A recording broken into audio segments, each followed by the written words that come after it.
Welcome guys to Learn Extra Live. We're doing maths today, grade 10 with the lovely Natasha who's going to be taking us for the lesson. Last week's lesson was on trigonometry and triangles with Liesel.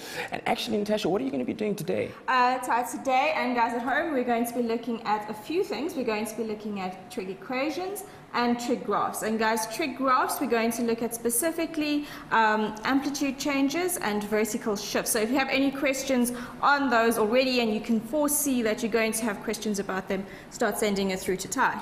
Yes, exactly. So guys, listen to what Natasha said. Make sure you send me all your questions if you have any issues. If you're lost anywhere, make sure you Facebook me or tweet me at www.facebook.com/learnextra or tweet me at learnextra. And guys, quick shout out to Liberty for sponsoring this show, and we'll see you after this break.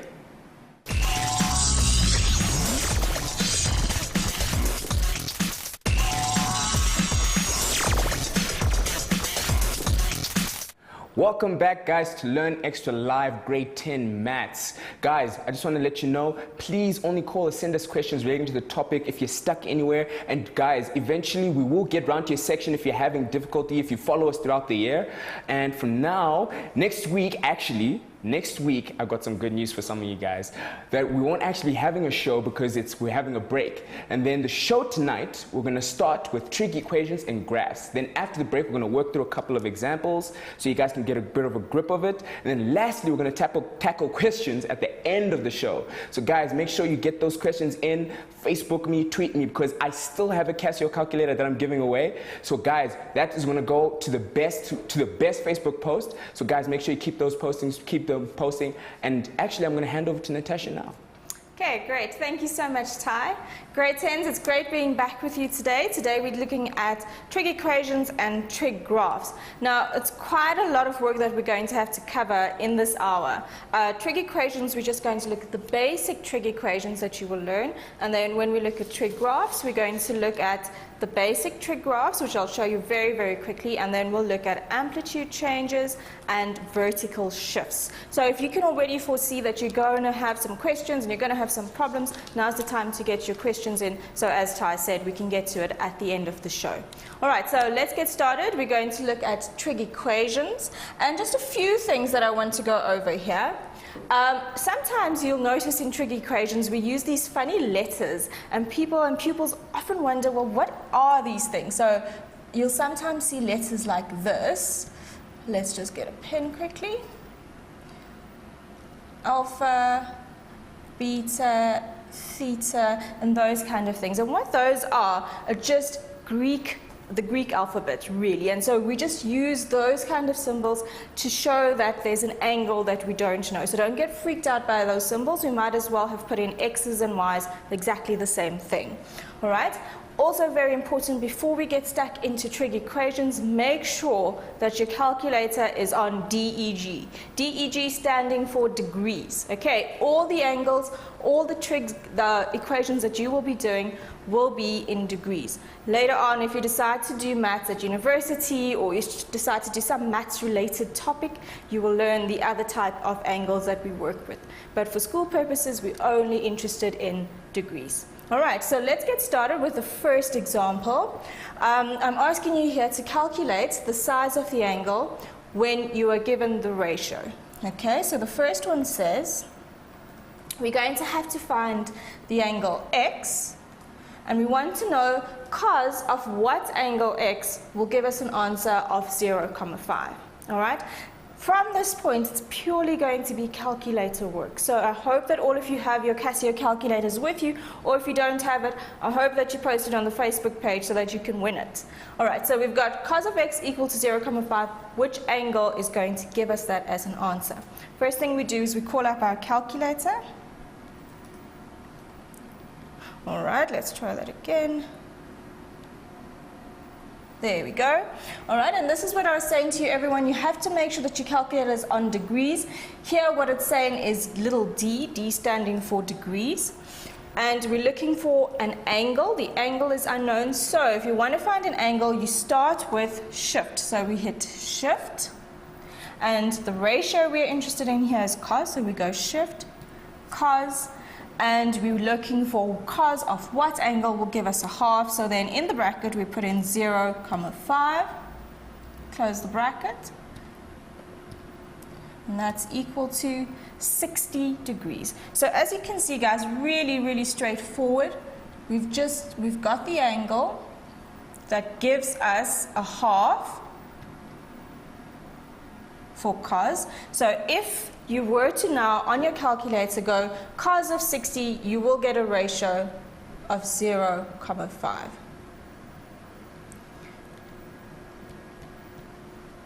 All right, so that's just what we found out. We wanted to find out what angle would give us a half when we're dealing with cos, and we found out. Incidentally, and you won't really be dealing with this in grade 10, but it's important to know that there are different angles for the cos ratio that will give you 0,5.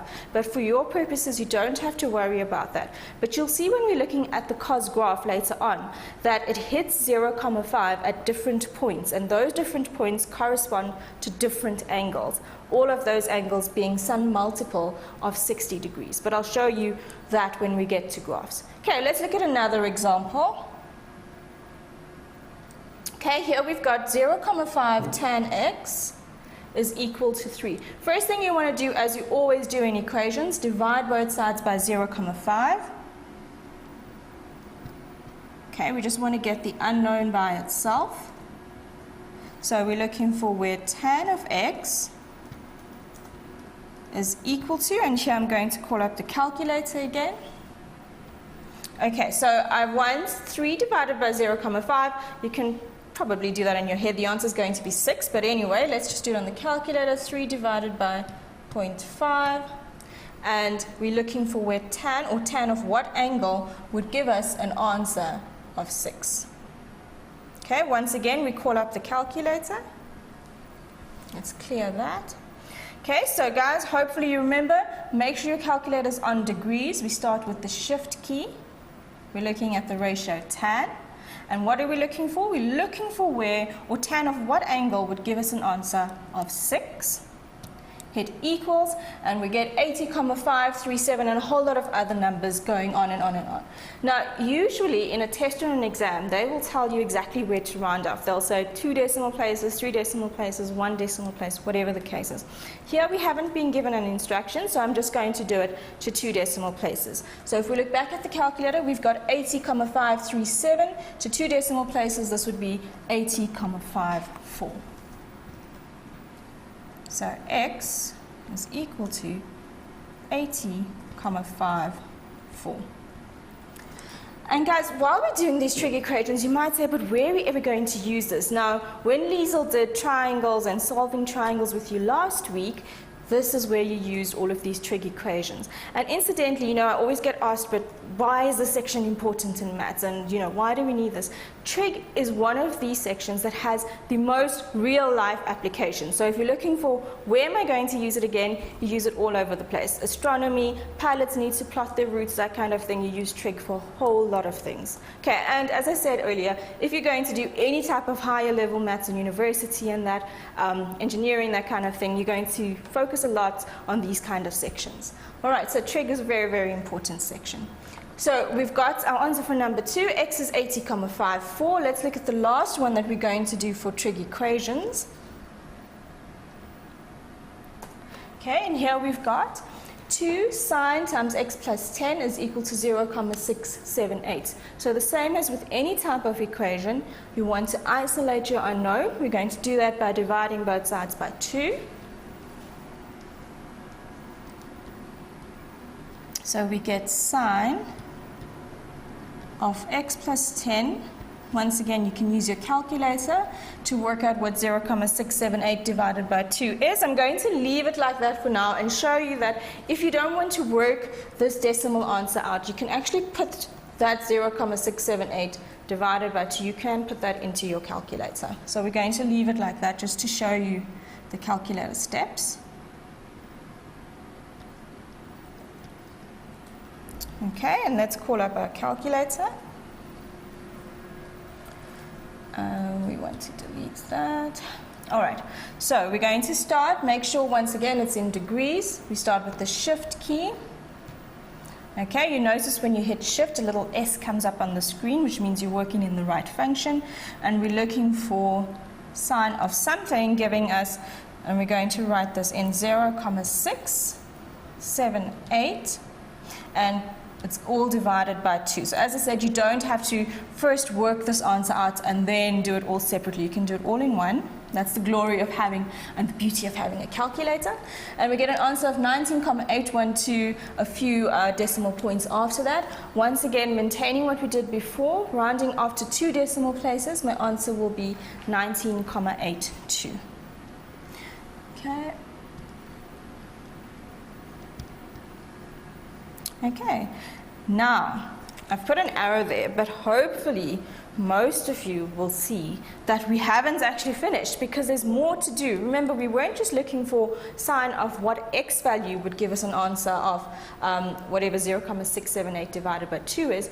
We wanted x plus 10. So we have x plus 10 equaling 19,82, but we just want x, so we're going to have to get rid of the 10 by subtracting 10 on both sides. So if we do that, 19,82 minus 10, we're going to get, what's 19 minus 10? Yes, Ty, on your feet.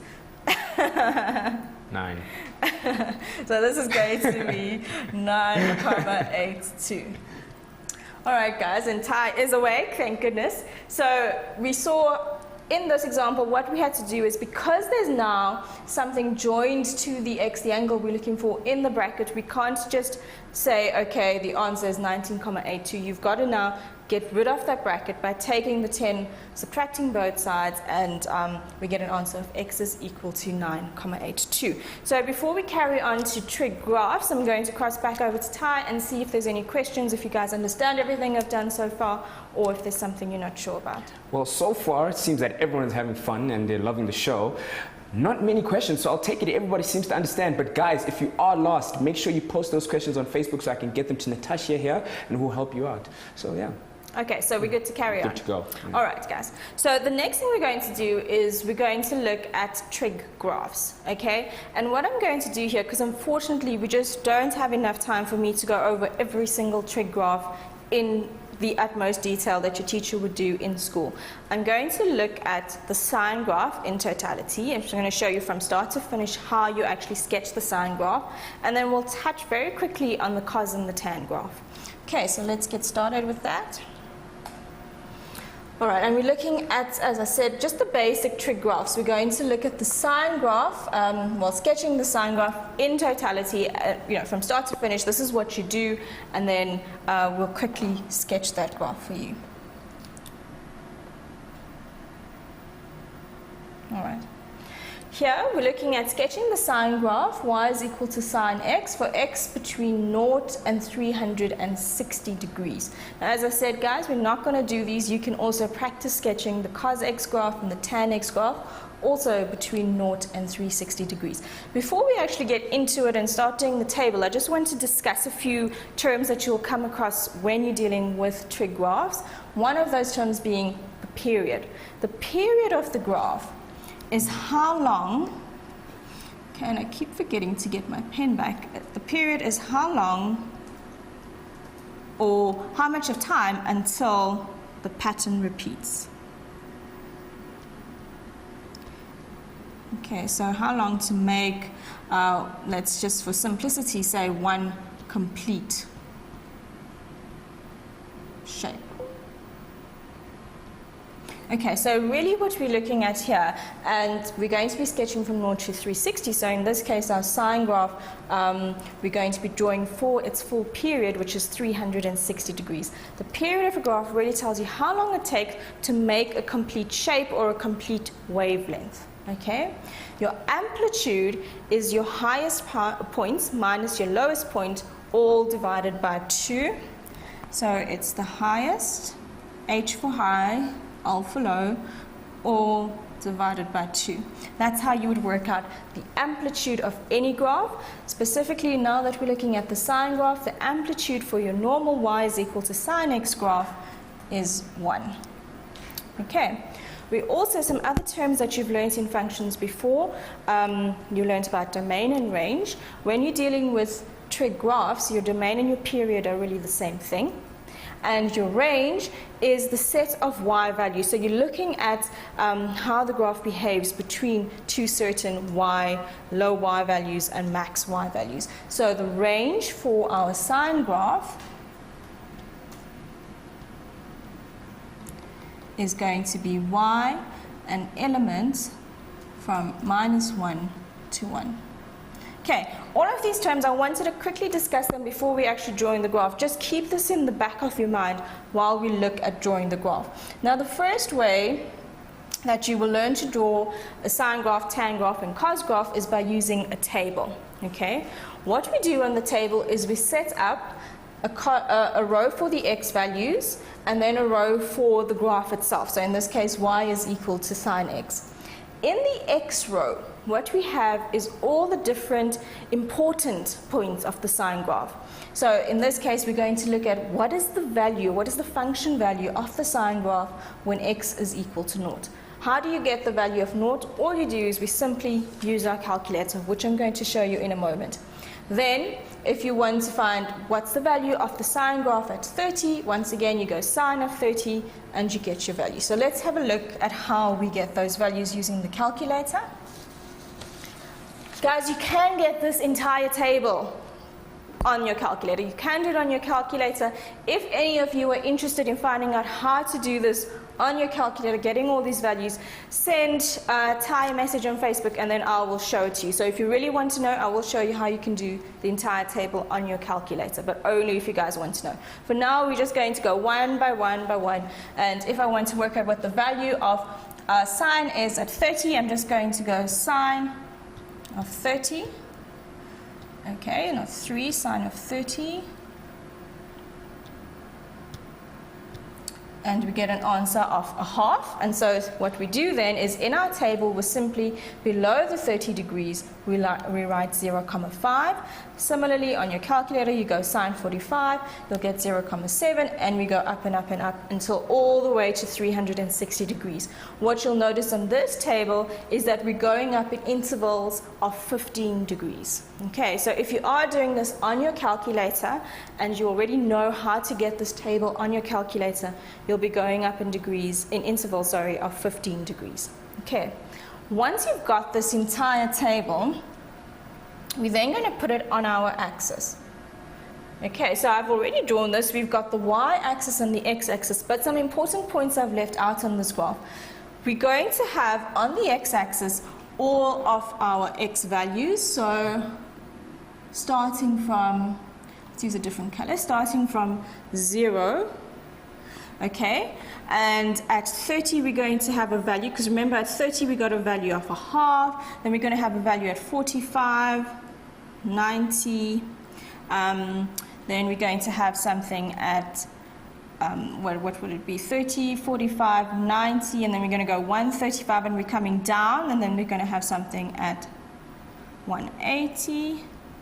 And I'm just trying to put down all the key points on here, 270, and then again the graph ends where we said it should, which is 360 degrees. Okay, so we're going 30, 60, 90, going up in intervals of 15. You will plot all your points along your axis. Okay, and then on the y-axis, we're going to put all the y values. Remember, the graph oscillates. Oscillates just means it moves between -1 and 1. Okay, let's just get that in there. Okay, 1 being the maximum point on the graph and -1 being the minimum points of your sine graph. How did I get this shape? I simply plotted with each of those points from the table, I plotted values on the axis. So for example, sine of 30 gave us a value of a half, so we find a half on the y-axis, we'll come down to the x-axis at 30 degrees, and we'll plot a half on the y-axis, and we make a little dot. Then similarly, you'll look for 45, you'd look for 60. At 90, you see sine of 90 is 1, so at 90 degrees, I go up and across, and I put a little dot, and so there we see we have a point at 90, and then we come down exactly the same way. So you'd go 120. At 120 we get a value of a half. So once again, you're just plotting points. Okay, so that's how I got this shape. Literally just looking at that table that we drew up. Okay, we're looking at this table and we're plotting all the x values on the x-axis and then all the y values on the y-axis. Okay, let's look at the terms now. Remember, we were keeping in mind period, amplitude, and all of that. Your period is how long it takes to make a complete shape, or how long it takes to make a complete wavelength. In this case, to get from the beginning to the end, it takes 360 degrees for the sine graph to hit its snake-like shape. Okay, the amplitude is 1. How did we get that? We took the highest point, which is 1, minus the lowest point, which is minus 1, and we divided that by 2. So if you look at that, 1 minus minus 1 is going to give us 2. 2 divided by 2 is just 1. So that's how we got our amplitude. Our range being what is the graph going between, what is the maximum and minimum values that the graph is going between. Our minimum value here was minus 1, and then the maximum was positive 1. So y is an element from minus 1 to 1. Okay, and it tells us where the graph sort of stays between, what type of y values it stays between. Okay, before we go on to the cos and tan graph, I think I'm going to hand back over to Ty, see if you guys have any questions. So far, again, seems like everybody is handling everything pretty fine. There has been no questions, so I think we're good to go. So maybe we should take a break? I think so. In fact, so guys, as you heard, make sure you guys are making notes, make sure you guys are understanding this. If you're not, make sure you send me questions if you're having any issues, if you're lost anywhere, so we can slow down or speed up. So guys, make sure you post those questions to me on Facebook. And guys, also, just as a quick reminder, there's an awesome initiative that's starting actually tomorrow called Meet the Mindset of a Story of a Boy by the name of Mazoy. And guys, a lot more will be happening around that just before the grade 12 session tomorrow. So guys, make sure you tune in, and we'll see you after this break.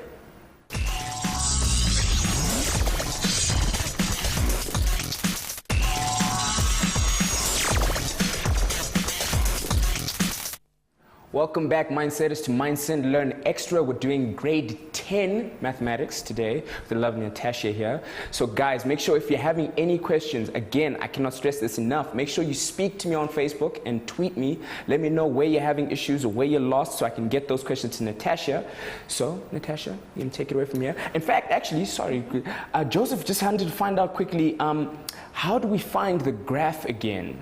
All right. Just explain that. Okay, Joseph, we went over in detail how to find the sine graph. And as I said, we're not going to have time to do every single graph in detail. So what I'm going to show you is quickly how we draw the cos graph. And what you really need to be doing to get these graphs is to draw a table. Let's quickly go back up to the table that I did for the sine graph, Joseph. And what you'll see is we plot, well, we don't plot, we work out values for the function, in this case our sine graph being the function, based on different x values. So here we looked at x is 0, 30, 45, 60, and what we do is once we've got all those points and we've got all their function values, we then take that and put all of that onto an axis the way we did with the sine graph. So what we did is we plotted the x values on the x-axis and then the y values on the y-axis, and we joined everything together. But let's quickly look at a cos graph. Okay, so the cos graph, and as I said, we're not going to be able to do all of them in detail with the table. You would, once again, put this into your calculator and work out different values for the cos graph. So if we're looking at y is equal to cos x, the shape that we've got for the cos graph, it's going to look something like this. Okay, and it starts at 0 and it goes up to 360 degrees. Some important points we need: cos of 90 is 0, cos of 0 is 1, and then cos of 270 is 0 again, and then cos of 180 is where we get minus 1. On the y-axis we have all of our y values, so we're starting at minus 1 and going all the way back up to 1. So we've got once again, on the y-axis, starting at -1, going all the way back up to 1. And on the x-axis, we get key points. You get those key points from your table. Okay, let's discuss a few things. The period of this graph, how long does it take to make its shape? It takes 360 degrees. You can see we get that little happy face kind of shape from 0 to 360 degrees. The amplitude of the cos graph is also 1. Remember, you get the amplitude by saying highest point minus the lowest point dividing by 2. And then the range of the cos graph, so if we look at the minimum y value and the maximum y value, the range,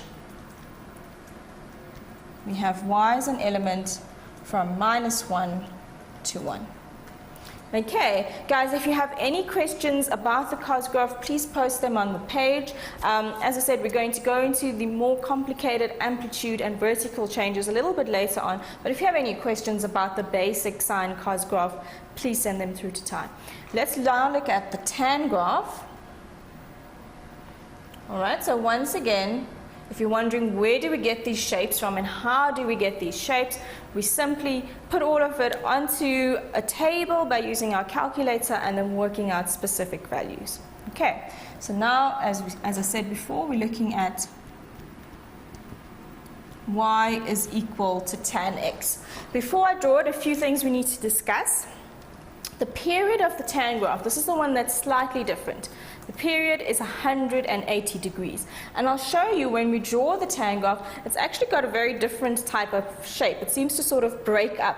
And the reason it breaks up and it's not one continuous graph is because of the asymptotes. What are asymptotes?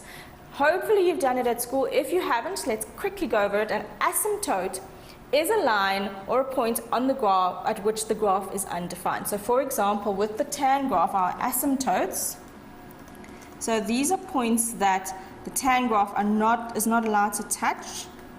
Our asymptotes are at 90 and at 270. Okay, so I've got asymptotes at 90 and 270, basically meaning that this tan graph, when we draw it, cannot touch those 2 points or those 2 lines. The reason for that, guys, if you think about the tan function, okay, if you were to go tan of 45, you'll get an answer of 1. But if you were on your calculator, if you went tan of 90, in fact, let me show you what happens. Okay, so if we went tan 90, we get something that looks quite horrible. It says math error, and then you wonder, oh my word, what did I do? Now the reason for that, quite simply, is because if you think of the tan graph between, your tan definition is y over x, okay, the y value over the x value. At the point 90 and 270, the x values are 0. So if you were to go tan on your calculator, what you're doing is you're taking a y value and you're dividing it by an x value, which is 0. And remember, everyone already knows that you cannot divide by 0. Okay, it's not allowed. And that's why we have the asymptotes going through 90 and 270. Okay, let's draw the tan graph. Okay, so we have a graph that starts from 0 and it goes towards, it sort of approaches the asymptote, but it doesn't really, well, it never is supposed to touch the asymptote. So it sort of goes parallel to the asymptotes.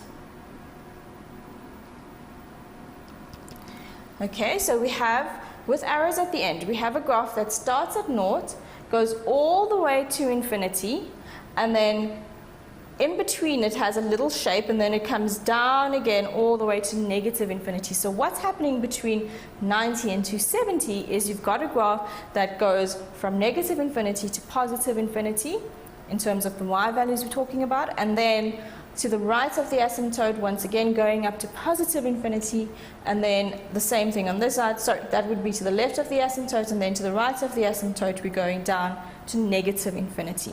Okay, so these tan graphs, as you can see, these are the little shape. What we have here, and which is why I was saying it's actually 180 degrees and not 360 degrees. The period of this graph, the shape that we are interested in or the shape, the wavelength of the tan graph is really just this little portion and then that. So when we're talking about the period of the tan graph being 180 degrees, it's because we're only interested in those little green portions of the tan graph's, that shape. So that's when we say it takes 180 degrees to make that shape. Okay, some key points on the tan graph. At 45, you have 1 on the y-axis, and then at at 135, you have -1. And at 180, the graph is at 0. 270, we have the asymptote. 360, we have 0. And then 225, we have -1. Okay, so that's your basic shape. Another important thing to remember about the tan graph is it has no amplitude. Now, if you think about it, the reason for this, and it makes sense, is tan graph has no highest point because it goes on until positive infinity. And then it also doesn't have any minimum point because it goes on to negative infinity. So it cannot have an amplitude. Okay, there's no amplitude. The range is just an element of real numbers. Okay, I'm quickly going to check over with Ty and see if you guys have any questions. Yes, so Isaiah wanted to find out, so cos 90 and cos 270 is 0, right? Cos of 90. Yes. Cos of 90 and 270 is 0. And then we also had another question here from Blay. He wanted to know if the negative numbers also in the graphs also still creates that snake shape. When we incorporate negative numbers in the graph, I think that's what he asked. Yeah. Do the negative numbers always make that snake shape? I'm not sure what he's talking about. The only graph, guys, that has sort of like a snake-like shape is the sine graph. And I'm not sure what negative number, if he's, well, you can ask him this time for me, is does he mean the negative x values? Okay, because we haven't actually done the other side of the x-axis. We've only looked at all the positive values, and I think that's actually is what he's asking. So if you're asking about the other side of the axis where we go -30 all the way to -360, then you're right. It has exactly the same shape repeated from 0 all the way back to -360. Awesome, and that's about it. All right, great, so we can carry on. All right, guys, so we're not really looking at the negative part of the domains. We're not going from 0 to -360, but if you were to, the graph will basically repeat its shape on the other side. Okay, later on, if we have time, we'll get to some of those on the other side of the y-axis. All right, so Ty, what we're going to do is, I think at this point we're going to put up the challenge question for today. I would like you guys to try this. Just basically before I start looking at amplitude, I want to see how much you guys actually know and if you already get this, okay? So we're going to put this table up onto our Facebook page. Is it up yet? It's almost up. Actually, it is up now, actually. Yeah. Okay, great. Okay, guys, so if you can try those questions and then just send the answers through back to Ty, and we'll see who gets the fastest answers in. Yes, and then possibly we'll have someone to get that calculator. So. Okay, great. Fantastic. Okay, so while you get busy with this table, okay, let's look at amplitude changes. Right, so an amplitude change affects the highest and the lowest points of the graph. So what happens is when you look at any type of trig graph that's affected by an amplitude change, you will notice that there's some number in front of the ratio. So for example, you have something like y is equal to a sine x, or y is equal to a cos x, or y is equal to a tan x, where all those a's are some sort of positive real number. So they can be anything really, okay? What it does is it affects, as I said, it affects the amplitude, so it takes the graph slightly higher if we're looking at the maximum point, and then slightly lower on the minimum value. All right, so let's have a look. All right, so we're going to do straight away sketching a graph. We're going to look at sketching the graph of y is equal to sine x. And then on that same graph, I'm going to put in y is equal to 2 sine x and y is equal to -2 sine x, just to show you how the values in front of the sine actually affect the graph. All right. Okay, so let's have a look at the first one. So we already know, remember we've done this, the normal sine graph. I'm quickly just going to draw that once again for you. All right, we had our normal sine graph starting at 0. Okay, whoopsie, let's just get our pen again. Going all the way up to 1, coming all the way back down to -1, and then going back to 0. Okay, guys, I'm going to just quickly put down all of the vital points on this graph, so if you can just follow on the screen. So we're going to have the graph starting at 0. We've got a maximum point at 90. We know that the graph is 0 at 180. And we know that it's 0 at 360. And we know that at 270, it's -1. And we've got all the other little points that go in between. Okay, the graph goes from -1 all the way up to +1. Okay, so that's going to be our basic graph. Everything that we're going to do from here is all based on the sine graph. And I'm just showing you how amplitudes will affect, as I said before, the highest point and the minimum point. But important to remember here is even though the maximum and the minimum values are being affected, because they're being affected by exactly the same amount, your amplitude will not change. So if the amplitude of the sine graph is 1, which it is, then it's always going to stay as 1, even though there's a 2 now in front of it. Okay, so let's look at y is equal to 2 sine x, and you're really just going to have to follow this on your screens at home so that you can see how I'm changing each of the points. Okay, and I'm going to draw it in a different color, so let's use a green. Now what's going to happen is at 0, we're still going to get the graph starting at 0. But importantly, instead of at 90, and once again, you can do this on your calculator, if you now go y is equal to 2 sine 90 on your calculator, you'll get an answer of 2.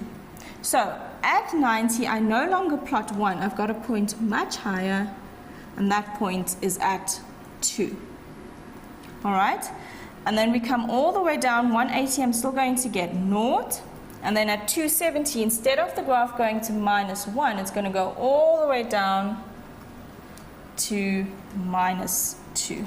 So at 270, we're going to get -2. Let me just try and get that in line. And at 360, we're still going to get 0. So let's join these points together.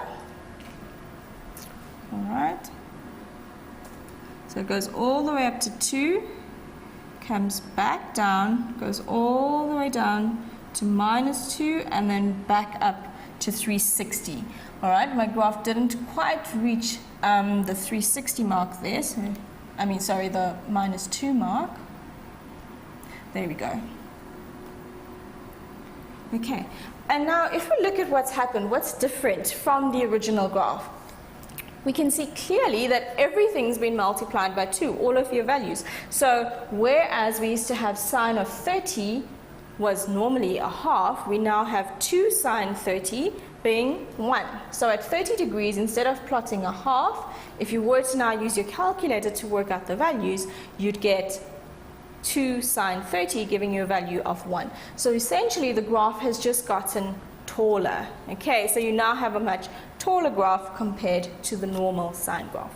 All right, I'm going to also show you on this in a different color. We're going to quickly look at y is equal to -2 sine x, and literally what you're doing is you're taking all of your normal sine graph values and you're multiplying them by -2.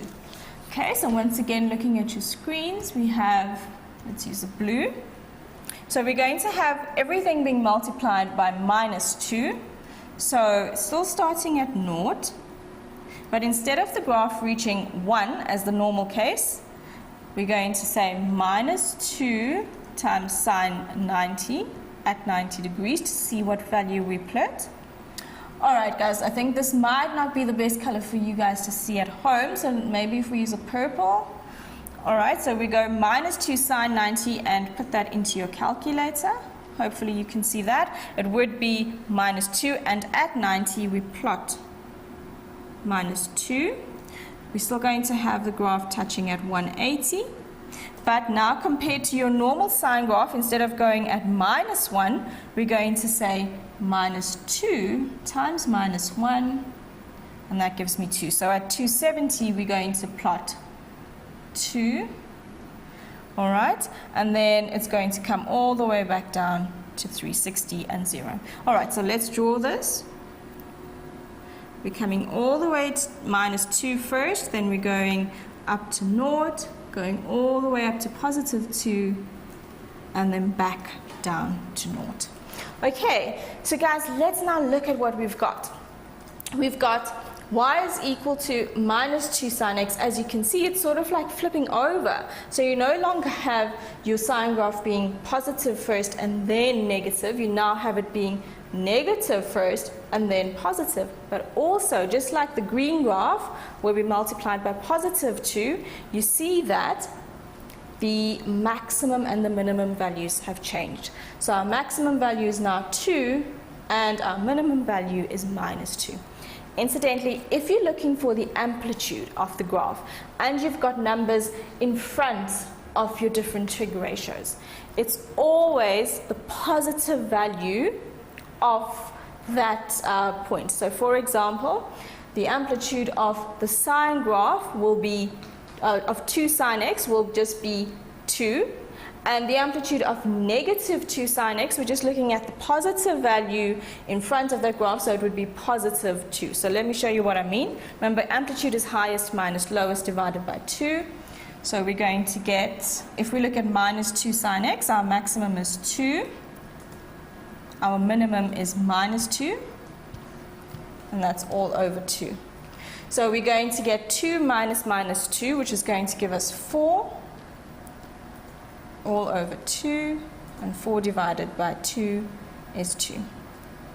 So what you'll see is when you multiply your graphs to change the amplitude, so you multiply by some number in front of the trig function, your amplitude changes to the positive value of whatever's in front of that trig function. And in fact, I think earlier I may have said the amplitude doesn't change. So if I did, I'm so sorry, that was not correct. The amplitude does change, and it's the positive value of whatever's in front of your trig function. All right, Tide, looks like you may have something to say. Right now, not as yet. I'm still waiting for you guys to keep talking to me, keep chatting to me, send in your questions. And I'm not sure. Do you want to take a little break, Natasha? Maybe let these guys get their head wrapped around I think that's a good idea. Is it? All right. So guys, make sure you have your pens out, your pads out, you're making notes. If you're not understanding or you're lost anywhere, make sure you send those questions to me on Facebook and talk to me so we can help you guys. But we'll see you after this break for now.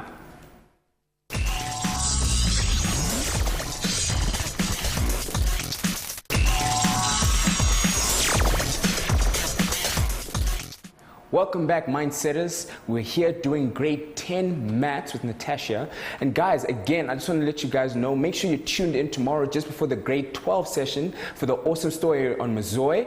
And actually, I'm going to quickly hand over to Natasha, who's going to continue, because I'm a bit crushed for time. So, Natasha? All right. Okay, so what we're going to do, guys, is, I think there was a question about asymptotes. Yes. And someone wanted to know what are asymptotes. So very quickly, if you were listening earlier, we did discuss asymptotes, but remember, an asymptote is the line at which the tan graph will not touch because the tan graph is undefined at that point, and it's undefined at that point because at that point you have an x value of 0 and you can't divide by 0, so therefore at 19 to 70 you have asymptotes and the graph is undefined.